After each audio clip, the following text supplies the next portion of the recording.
Yo, what's up mga pards? Punta kami ngayon doon sa karwasan. Magkakarwas kami ng tricycle. Didiretso na rin ako kukuha ng kahoy para sa paakyatan ng ampalaya. Yan, ang dami.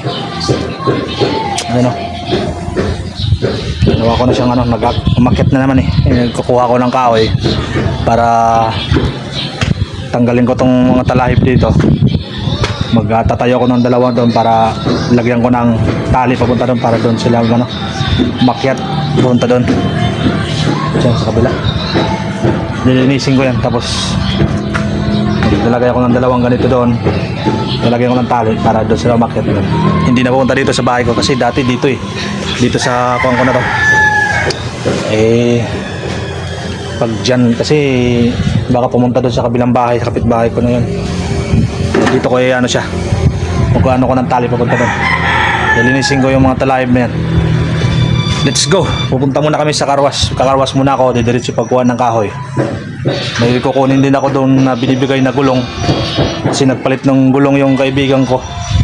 Bumili sila ng bagong motor, break in, tapos nagpapalit sila ng gulong pang sidecar na nagulong. Tatanggalin nila yung bago, brand new pa ibibigay sa akin eh. Kaya ilalagay ko sa unahan ng tricycle ko. Let's go mga parts.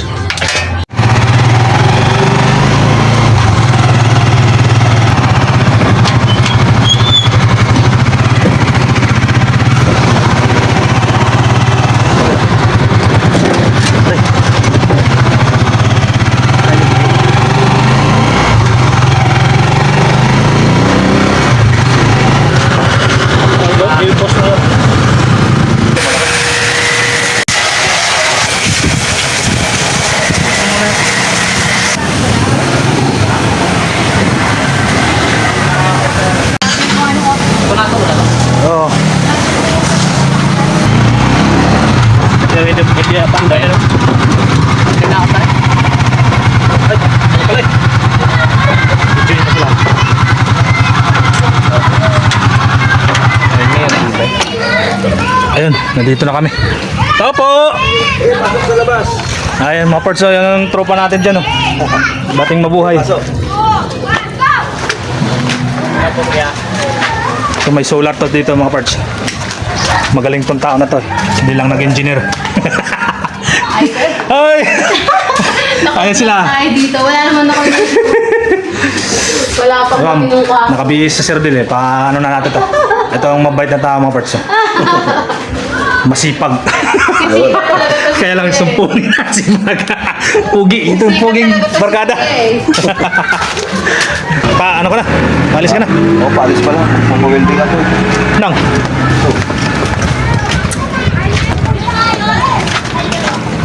Ay!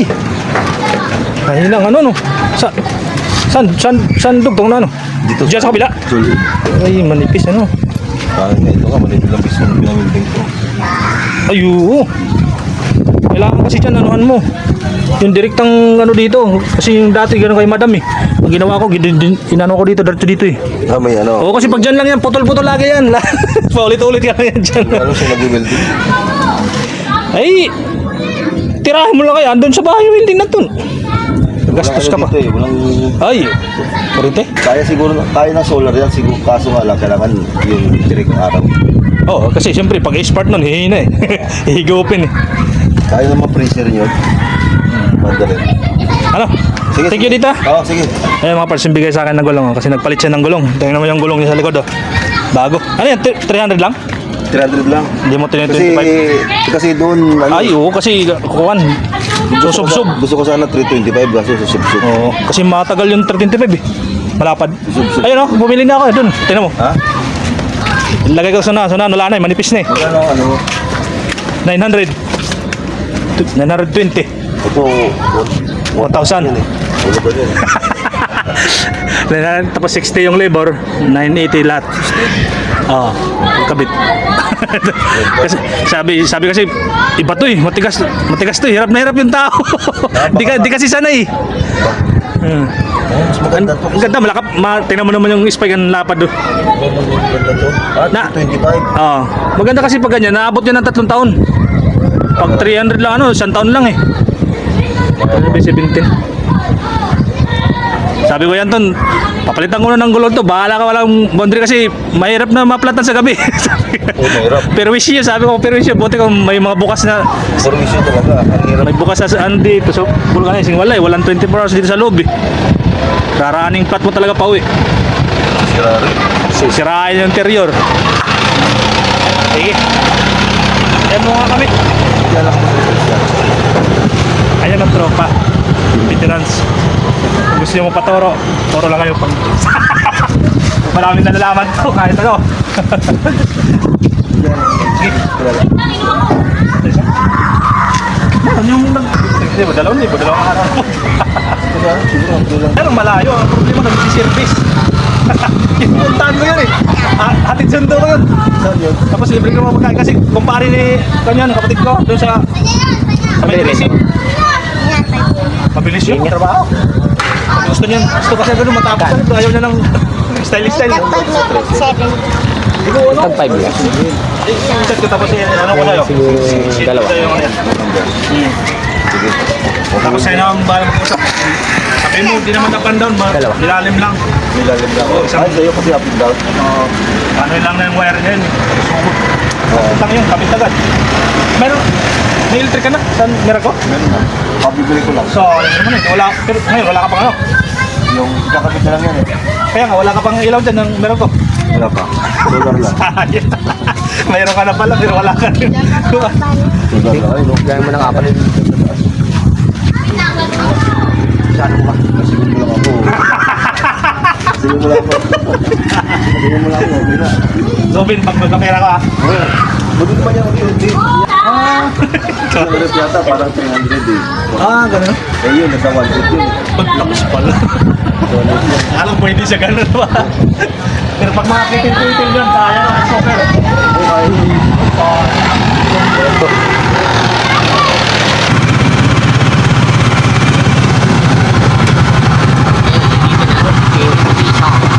Dito kami kuha ni mama ko eh. Dito na naman ako mga parts sa ano. Kukuha ko ng ipil-ipil. So, dito lang sa gilid ng kalsada mga parts. So, tingnan nyo. May ano dito, tawag sa summer na to, Dulce Corumbot. Ayan o. Kulay dilaw.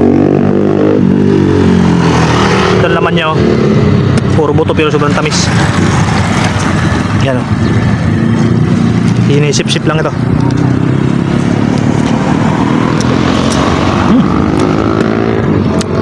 Ito, may hinog pa oh. Ay, yan o.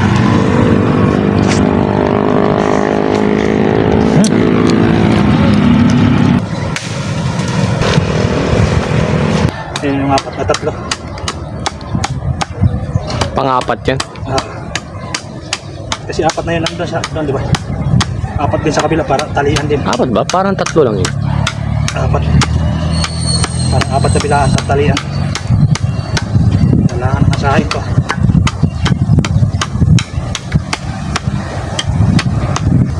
Okay, mga parts, tapos na. Ito mga parts, oh. Apat na, pinatulisan ko.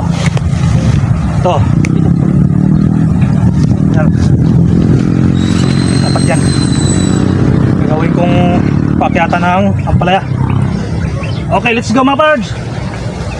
Uwi na kami. Tara. Tara.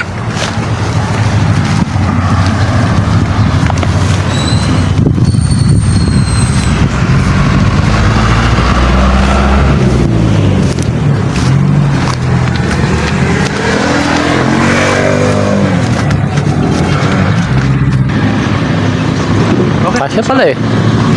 Nice na. Balik na. Sinag. Sa dulo.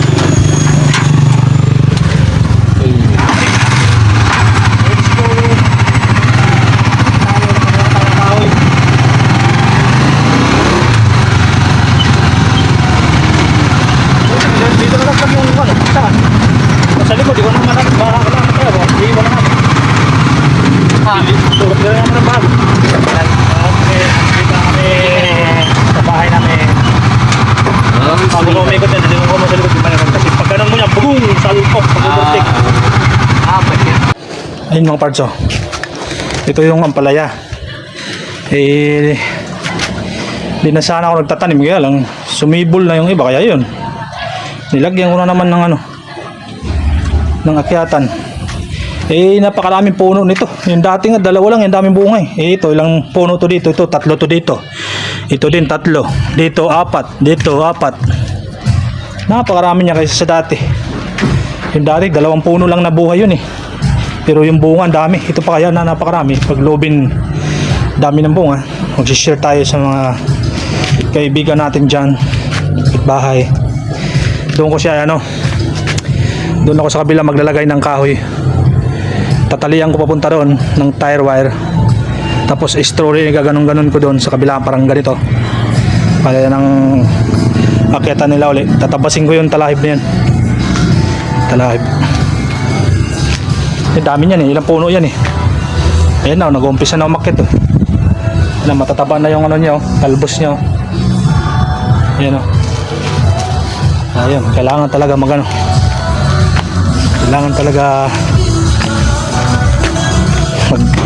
kuha ng bago dyan, tayo dun, papunta dun. Kasi pag dito na naman sa bahay ko, naku, nandito na naman itong madilim na naman yung ko dito, pintuan.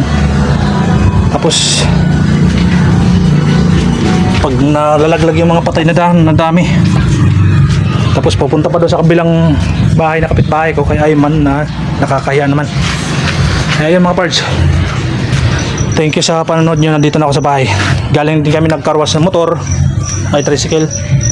Tapos kinuha din namin yung bigay sa akin na gulong. Bago pa.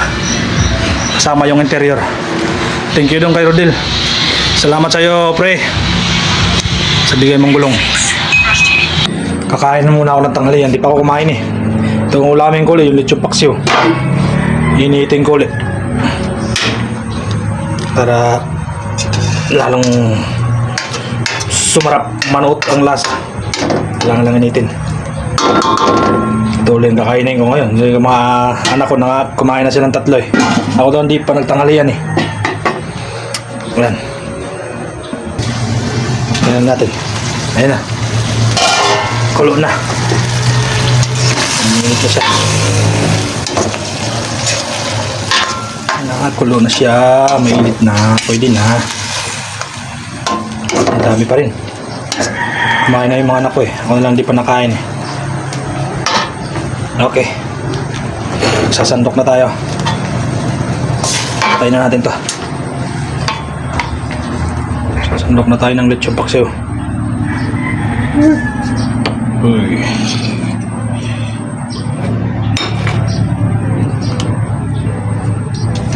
Yun, may balat. May balat. Whoop. Siyempre, samahan natin ng sauce. This is sauce yummy. Mas tamis ang Mang Tomas. Si yummy sauce.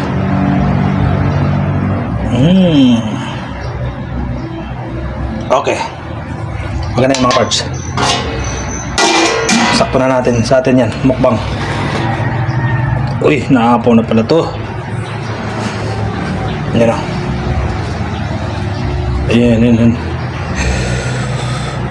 Umapaw sa sauce ng sarsa ng Mang Tomas. Kanin. Uy, dami pa. Kalahati pa lang nila yung 4 na takal na sinaing nila. Okay. Dalawang sandok lang ng kutsara para di tayo may blood. Kasi ito putok-batok talaga to, high blood to. Bawal na ito sa mga matatasang cholesterol. Okay. Kain parts.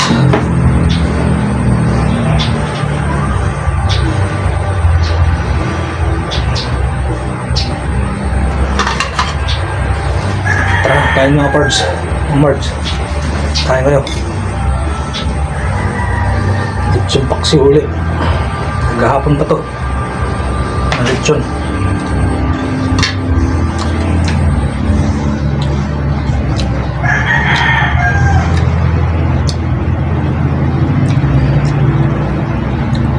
lang kasi ako kumakain ng marami ganon to kasi alam mo nun, yung paksiw. Baka, di pa tayo high blood yun, baka ma-high blood tayo nito.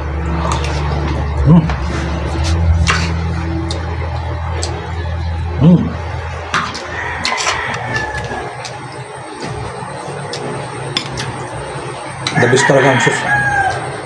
Kasi yung sauce nito, dalawang magtumas nilagay ko eh. Tapos, inarang ko ng asukal para na-balance yung tamis. At saka asin.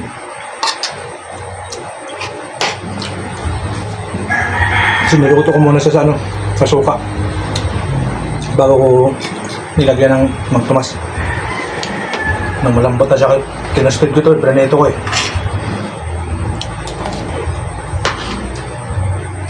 Lechon na. Pranito pa sa kawal.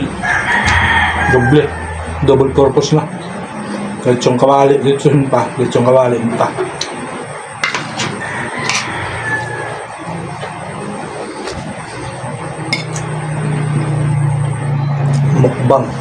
Mukbang na tayo nito ah. Lechong paksiw.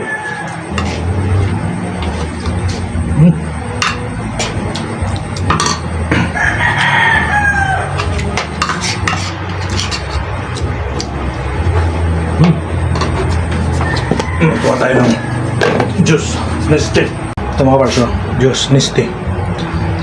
Nestea yan, kaya kulay ganyan.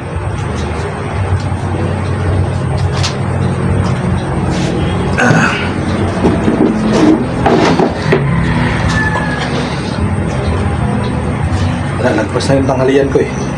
Yung mga anak ko, kumain na silang 3 kanina. Ako kasi parang di pa ako kanina ginagana kumain, kaya sabi ko magkarwas muna ng tricycle. Tapos kuha muna ako ng kahoy doon na paakyatan ng ampalaya. Tapos binantahan ko na rin yung binigay na gulong. Bago pa yung gulong yun, di pa gaano gasgas eh. Kasi isang buwan pa nga lang yan na ninorortis ni Rodel, yung kinuha nilang motor para kapitan ng sidecar. Kasi pagbiyahe na, no, tricycle, ang gulong nun nakapalan ni spike, tapos kailangan i-ply yun, pinalitan nila ng makapal na gulong, i-ply ang gulong kasi puro ply lang yan eh, mga stock na galing sa kasa. Ginawa niya, pinalitan niya ng bago, binigay sa akin, lagay ko sa unahan. Malipis na kasi yung gulong sa unahan ng tricycle ni Anton eh.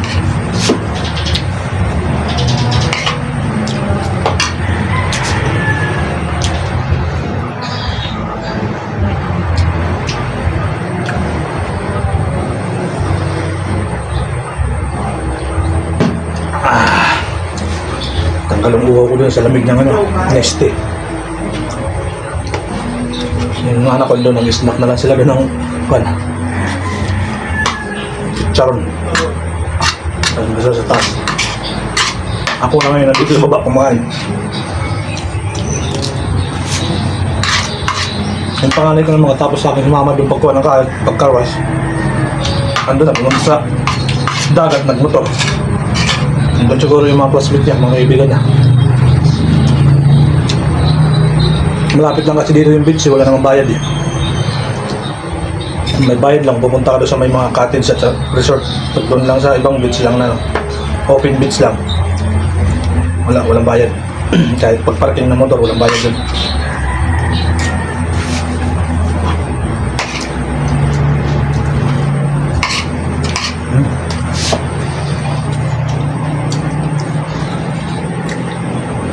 Wala, di ko rin makakalati. Kahit na masarap. Hindi naman kasi ako mahilig sa lechon eh. Kasi alam kong makapan yan eh. Cholesterol eh. Hindi ako mahilig magano. Sa lahat ng ulam, ang paborito ko talaga isda. Lalo na kung ulo ng isda, ulo ng dorado, ulo ng tuna, sinisigang o kaya tinula. Yun talaga. Isda talaga paborito sa Imawan. Pagdating sa mga karne, hindi ako gaano katulad ng baboy. Pag nag-adobong ako ng baboy, 2 piraso lang ang kinakain ko. 2 hiwa lang na maliit. Yung mga anak ko na yan, tumitira, kumakain sa manok. Kaya lang, nataba pa rin ako dahil yung mga tira nila, di nila nauubos yung ulam nila at saka kanin. Yun, ako taga-ubos dahil nang hinahain ako yung mga mamaya gaba sa grasya. Hindi ko lang kinakain yung mga kanila, pinag-supahan na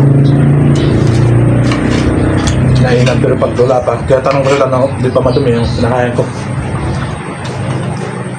Kasi ayaw kong nanginaya kasi ako sa grasya eh. Dumaan kasi ako sa probinsya nung maliit pa ako. Isang buwan kami di kumain ng bigas, kanin, puro kamuti kahoy, kamuting baging, mika, yung tawag sa amin mika. Ayun, nung maliit pa ako, natuto na ako magkupra, natuto na ako pumunta sa bundok, mag-isa lang. Yung mga 12 years old to 15 years old ako, nagkukupra na ako para makabili lang ako ng pagkain dahil sa bahay nun, pag uwi ko walang pagkain. Alam mo naman sa tatay nun, sugarol. Ay, sabi ko, kailangan ko talaga matuto ako, no? Maliit pa ako, nagtatanim na ako ng palay. Inaabutan ako ng pagdilim. Hindi ako nakapatapos ng si Kawalo, tawag doon sa probinsya sa Samar, si Kawalo na kwan. Nagtataniman ng palay. Maliit pa kasi ako eh.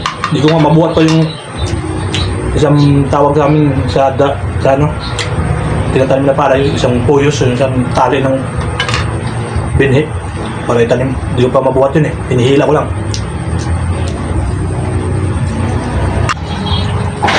Ay, thank you sa pagkain, thank you Lord. Ayun mga parts, hindi ko na ubos oh. Pero babalik ko na lang ulit to doon.